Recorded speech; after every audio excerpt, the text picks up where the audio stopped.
So we'd like to welcome a special guest to our quad interviews this week.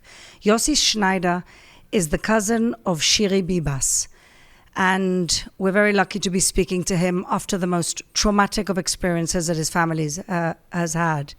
Yossi, thank you so much for being with us. Thank you.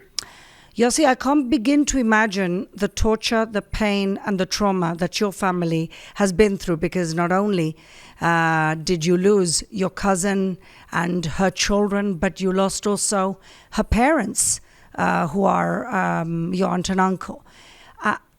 I don't understand how it is that you can begin to get over something like this as a family, but if you perhaps can tell us how you felt the day that you discovered 100% that Shiri had been killed, and so had her children. You know, for the last 18 months, I believed with every cell in my body that they're alive, You did? and I did everything in my power, to bring them back. And when the three first coffin came back, it was like I didn't want to believe that it's them, because I said that it's impossible that it's them. I can feel Shiri, I can feel her, and then, as you know, we discovered that the woman body that been returned is not Shiri's body. So I said, okay, that's why I felt her. She's alive. Okay, they brought the wrong body, so she's alive, and I can maybe can save her. But unfortunately, in the end, we all know the end that they did send this Shiri's body. Uh, So yeah, it's not an easy end, but at least we have this closure that we could have buried them, and closure as a family.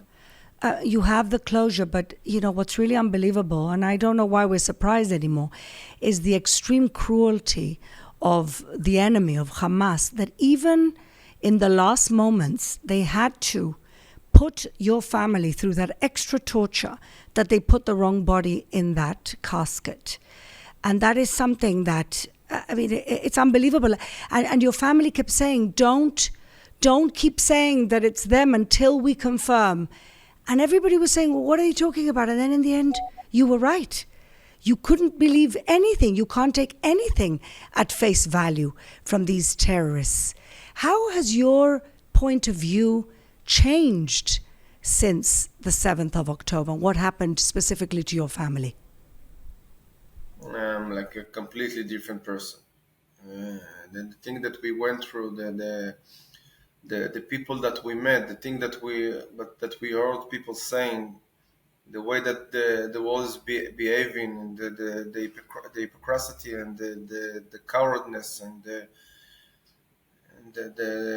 willing, the choosing to be like those three monkeys that cover their eyes, their ears, and their mouths, and choosing not to see, not to hear, not to speak about what's really happens in Israel and what's really happening in the rest of the world, and choosing the wrong side of history. And and I don't know what to say. I'm trying to think and try to understand why they're doing that. What is this? What there is agenda? What they want to achieve from that they're choosing to be in the side of Hamas and not in the side of Israel. They're choosing to condemn Israel and not condemn Hamas. And I just can't understand.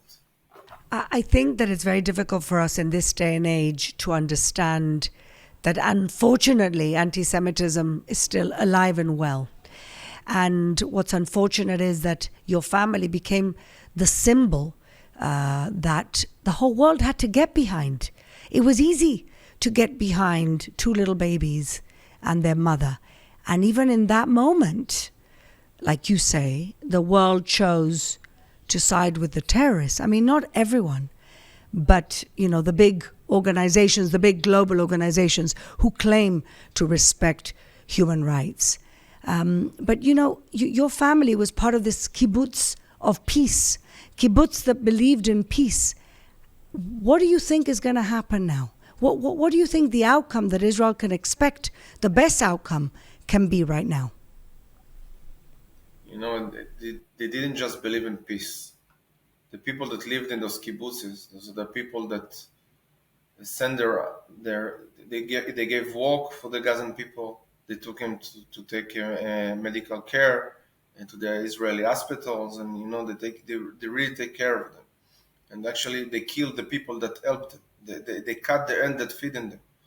So just I'm sorry, it's not. They're just stupid.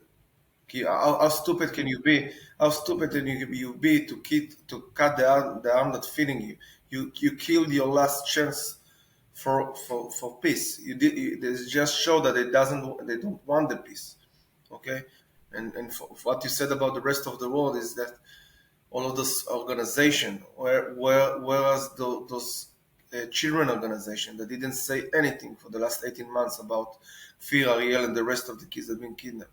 Where is the Red Cross that didn't visit the hostages even once and have dozens of excuses why they didn't do it, but in fact they didn't do it. Where is the human rights organization that there is innocent civilians that have been kidnapped from the bed in Saturday morning, okay, and that there was 8.5 months old baby that was kidnapped from his crib, that you can still until this day, if you go to Shiri's house, okay, you can still find the bottle with his formula inside that it drank in this day, okay, and they kidnapped him without his pacifier, without his diapers, without anything. So where is the world that doesn't scream? We visit in May. We visit in the U.S. We've been in New York, and I visit the 9/11 memorial. And I ask myself, in the US, they experience a huge terror attack. Thousands of people that been killed, okay? And they forgot, they choose to forget. What more do you need you to happen before you realize that you need to do something, that you need to change something? You experience the 9/11. I seen in all of Europe there is terror attacks and bombing and you can see, you opened your country doors to the devil. You opened your city's doors to the devil. They're in your schools, they're in your kindergarten, and they want to kill you. And what happened to us in the 7th of October is just a matter of time until you're going to hear a knock on your door. And you will experience the same experience that we did. And now people that just doesn't understand that. Israel, this small country that is like the size of a pin on the globus. Okay, everybody's hearing about Israel. It's look like we're the biggest country on the world because all the news is coming out from Israel. Okay, but like we're a pin on the globus. Okay, but we are the shield of the world right now. We are your shield, and it will never happen. But if Israel will start to exist, don't think that it will be the end of the story. It's gonna just be the start of the story, and you will meet these people. You are meeting them already, but you will meet them at the worst in your houses, and then you will feel sorry, and then you will understand. I asked somebody. I asked him to tell me how many Jewish terror organization he knows, to give me names of terror organization, Jewish terror organization. There is none. There is not even one. Or to give me a name of a Christian terror organization, a Buddhist terror organization, it just doesn't exist. But if I'm going to ask you to give me a Muslim terror organization, because the list is very long. There is Al Qaeda and ISIS and Boko Haram and Hezbollah and Hamas and the Jihad Islamic and it just continues and continues. And those people saying that out loud, they don't ashamed to say that they doesn't want to live with us. They doesn't want to live among us. They want to kill us and they want to destroy everything that is changed, that is different from what they represent.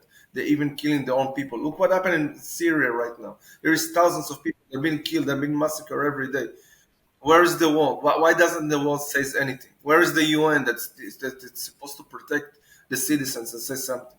Okay, 2 weeks ago, in just weekend, there was more than 4,000 people that have been killed in Syria, just in one weekend. And the news just keeps silence. The world just keeps silence because Israel is not relevant. It's not about Israel, so it doesn't. If Israel is not in there, so it's not news. You're 100% right, Yossi. There's a moral bankruptcy in the world that unfortunately we know from the times of pre-Holocaust and the Holocaust. Where was everybody then too? Nothing's new under the sun, and you're 100% correct. The threat to society today is Islamic fundamentalism, and when people keep telling you they want to kill you, we have to believe them.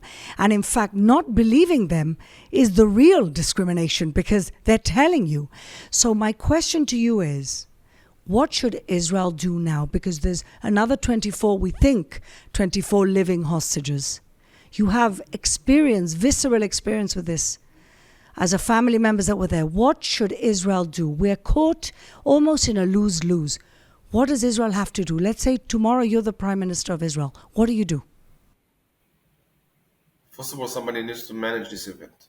Nobody is managing this event right now. And there is no strategy. Okay, nobody knows what's going to be today or what's going to be tomorrow. So we need to decide that we have two options. One option is to stop this war, bring all the hostages back, okay? And we know, unfortunately, and we don't want it, but we know that Hamas will give us an excuse soon enough to fight again in Gaza, because they won't stop. They haven't stopped. They haven't stopped for 20 years. They will do it again. They will do it again. Yeah. So we know that. So it's not a matter of if you're going to stop the war right now, what we're going to do tomorrow. We know that we're going to fight again, because not because we want to, because we have no other choice, because they will start another war. Okay. The second choice that we've got is to take Hamas down on his knees and beg us to stop. And that mean that I'm not saying not to get humanitarian aid to Gaza, but to control the humanitarian aid that's coming inside of Gaza and make sure that it will come to the civilians and not for Hamas. Because what Hamas did all this time is stealing the aid, okay, and taking it from his benefits, selling it for his own people in a very, very high prices. Yeah. Okay. And taking this money to build more tunnels, to buy more weapons, to pay for another 15 years old kid that they pay them to be the next Nukhba. Yeah. So that's what they're doing. And the world just doesn't see that, and they do it with your taxes. Exactly. The taxes that you pay, okay, the taxes that you pay go to terror, and that you are actually found in terror. Yeah. And what do we do about the hostages, the ones that remain? Should we make a deal for a long-term ceasefire? Should we do anything we have to do to get them all out now? Are Hamas realistically ever going to let all of them go? Because that's the only leverage they really have. What would you do? We are Jewish. We are people, and we are human beings. And especially as a Jewish, I can say that we can never leave anyone behind. Okay, there is one pilot. His name is Ron Arad, that been kidnapped in Lebanon. I think it was 30 years ago, maybe more. Yeah. Okay, and Israel didn't forget. For 30 years, we're suffering and marking him every day and remember him. And he's just one person. So think about it, it's going to be 59 persons. Ron Arad was alive. We could have saved him. And everybody believed that there is time. And time is a big issue over here, because we know, okay, Shiri, we can save Shiri and the kids. But the time took her life. Yeah. We can save the 6 hostages that's been in a tunnel, that they've been murdered brutally. Yeah. Because of time. So time is a big factor over here in this issue. But Israel as a country, us as a people, as a Jewish, we can never live and allow the fact that 59 people will stay behind us, and we won't bring them back home. I agree with you. We can never get over that. Our spirit and our soul could never get over that, and we shouldn't. We need to get them all back home. Yeah, there's no other choice. Yossi, you've been around the world campaigning endlessly for your cousin Shiri and the kids. What insights do you come back with from going around the world and doing this important work that you did for so long? I'm separating between the people, between the public to the politician and the people that should care. The public is amazing. They're doing everything in their power, to keep the story alive, to remember them, to do everything. But the politicians, the organizations, the people that can really affect, they are coward, they're hypocrite, they are. I can't find the word to describe how I feel about it. And you spoke And to them? You were speaking to them directly and lobbying them directly? I spoke with a lot of diplomats, a lot of organizations, and everybody said, everybody makes those puppy eyes, those sad eyes, and said that they're with us and they feel sorry for us. I don't need these puppy eyes. And the minute we leave the room, they get getting back to their business and just forget that they meet us 10 seconds ago.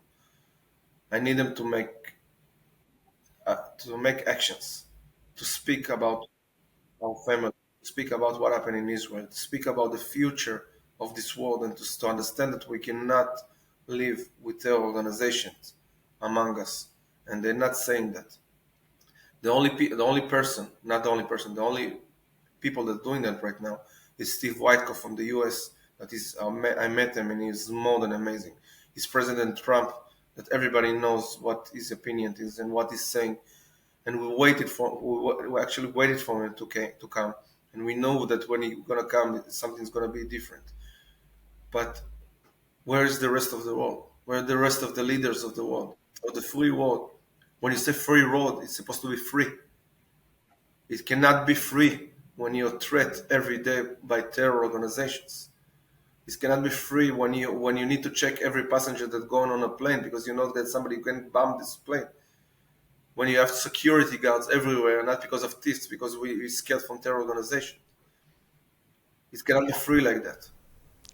You're 100% right, Yossi, and I think that the world still has to awaken from this nap that they've been taking and not understanding that the enemy now for them is within, and that you said it beautifully, that Israel is the shield of the free world, and they have really not been there for us. And we really pray that Witkoff under the Trump administration is the game changer we need here to bring all our people home. Thank you so much, Yossi, for sharing with us the painful episode, not just for your family, but for the whole of Am Israel. And we pray that all our hostages come home very, very, very fast.